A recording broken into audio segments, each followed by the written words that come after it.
Hi everyone, আসসালামু আলাইকুম।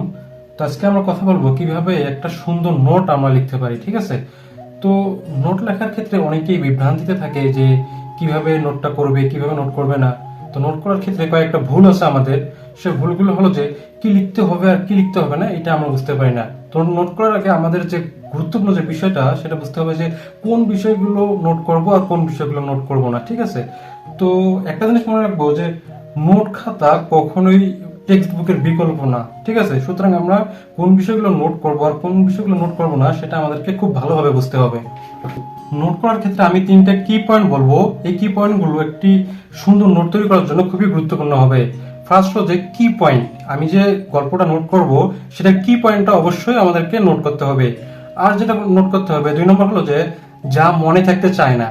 তো আমরা যখন একটা স্টোরি পড়বো, অর্থাৎ একটা রাইটার বা কোনো একটা বিষয় সম্পর্কে পড়বো, তার সবকিছু যে আমাদের মনে থাকতে চায় এমনটা নয়। কিছু কিছু জিনিস আছে যেগুলো আমাদের একদমই মনে থাকতে চায় না। তো সেই জিনিসগুলো আমরা নোট করবো। আর নাম্বার 3 যেটা, সেটা হলো যে যা থেকে বারবার প্রশ্ন আসে। হ্যাঁ, তো এটা আমি কিভাবে বুঝবো যে এই টপিক থেকে বারবার প্রশ্ন আসে? সেই জন্য আমাদের উচিত হলো কোশ্চিন ব্যাংক অ্যানালাইসিস করা।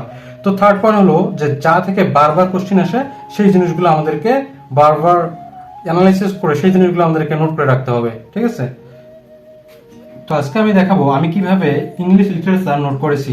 তো অ্যাট ফার্স্ট আমি নোট করেছি হলো উইলিয়াম শেক্সপিয়ার। এটা খুবই গুরুত্বপূর্ণ। তো আমি তার কি পয়েন্টগুলো নোট করেছি, যেমন তার বার্থ প্লেস, তাকে কোন ধরনের কবি বলা হয়, তার প্রফেশন, তার গুরুত্বপূর্ণ তথ্যগুলো নোট করেছি। ইভেন এই গুরুত্বপূর্ণ তথ্যগুলোর মধ্যে যেগুলো খুবই গুরুত্বপূর্ণ সেগুলো আমি মার্ক করে রেখেছি। তারপর এখানে দেখতে পাবেন যে তার বিখ্যাত যে কবিতাগুলো আছে, কবিতা লিখেছি, তার ট্র্যাজেডিগুলো লিখেছি, এদিকে লিখেছি হলো তার কমেডিগুলো। ঠিক আছে, ইভেন তার এখানে যে হিস্টোরিক্যাল প্লে, তার যে গল্পগুলো আছে সেগুলো এখানে লিখেছি। এবং তার এই বিশাল সাহিত্যকর্ম থেকে যে প্রশ্নগুলো আসে তার মধ্যে একটি কমন প্রশ্ন হলো যে তার ক্যারেক্টার থেকে বারবার প্রশ্ন আসে। তার অনেকগুলো গল্পের ক্যারেক্টার রয়েছে, কিন্তু আমি একটা সামারি করে নিয়েছি।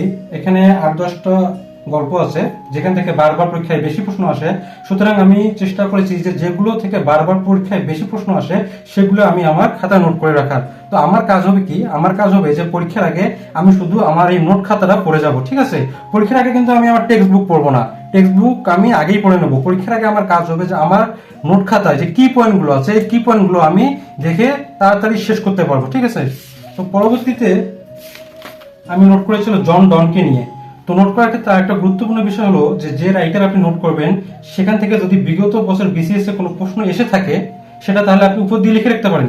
কেন উপর দিয়ে লিখে রাখবেন? এটার একটা বেনিফিট আছে।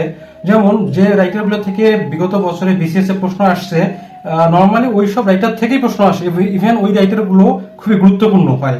সুতরাং আমরা যদি কোনো একটা রাইটারের নোট করার আগে বিগত বছরে যদি তার উপর থেকে বিসিএস এর প্রশ্ন আসে সেটা যদি লিখে রাখি, আর পরীক্ষার আগে যখন আমি আমার নোট খাতাটা বাইর করবো আমি দেখতে পাবো যে জন ডন এখান থেকে বিগত বছর বিসিএস এর প্রশ্ন এসেছে। সুতরাং আমি তার সাহিত্যকর্মগুলো ঝটপট করে দেখে নেব। এবং যে রাইটারগুলো থেকে বিগত বছর বিসিএস এর প্রশ্ন আসেনি আমি কিন্তু পরীক্ষার আগে সেগুলো রিভিশন দিব না। সেগুলো রিভিশন দিতে গেলে অনেক বেশি সময় যাবে। তো পরীক্ষার আগের কাজ হবে কি, যে রাইটারগুলো থেকে বিগত বছর বিসিএস এর প্রশ্ন এসেছে শুধু সেই রাইটারগুলো দেখে যাওয়া। সেজন্য আপনারা উপরে এইভাবে সেই রাইটারের যদি কোনো এমসিকিউ এসে থাকে সেটা লিখে রাখতে পারেন। যেমন আমি আপনাকে দেখাই যে জন ওয়েবস্টার, এখান থেকে কিন্তু বিগত বছর বিসিএস এ কোনো প্রশ্ন আসেনি। তো আমি পরীক্ষার আগে এই জিনিসটা কিন্তু স্কিপ করে যেতে পারি। রিভিশনের সময় আমি কিন্তু স্কিপ করতে পারি। যেমন আছে অ্যান্ড্রু মার্ভেল, আমি কিন্তু এটাও স্কিপ করে যাব।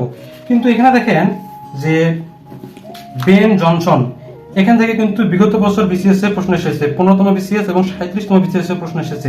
তো আমি যখন পরীক্ষার আগের দিন রিভিশন দেবো অবশ্যই আমি এর কি পয়েন্টগুলো রিভিশন দিয়ে যাব। তো এইসব বিষয়গুলোই একটা সুন্দর নোট তৈরি করতে সহায়তা করে।